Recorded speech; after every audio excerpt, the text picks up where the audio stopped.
Les commerces qui sont visés, ce sont des commerces qui ont déjà subi des dégradations, des difficultés l'année précédente, qui pour beaucoup d'entre eux ont déjà des étalements de certaines de leurs dépenses, notamment sociales et fiscales.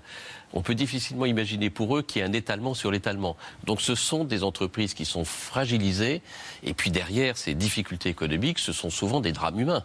Un chef d'entreprise, d'une petite entreprise en particulier, c'est quelqu'un qui a mis dans son commerce toute son âme, tout son cœur, et en même temps tout son petit patrimoine.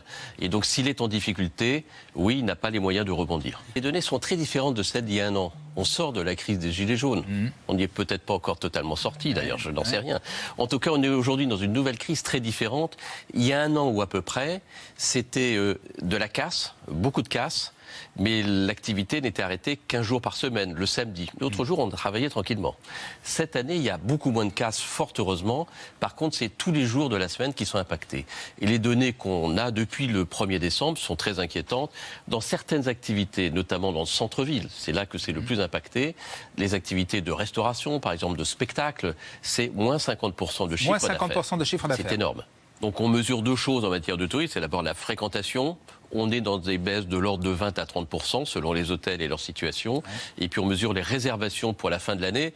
C'est vrai que c'est magique de venir à Paris, profiter des illuminations et de la vie parisienne. C'est sublime. Il y a un certain nombre de touristes, notamment étrangers, ceux qui dépensent un peu plus en moyenne que les touristes français, qui disent en ce moment, c'est peut-être pas très sûr, on a beaucoup d'appétit pour Paris, mais on viendra un peu plus tard peut-être.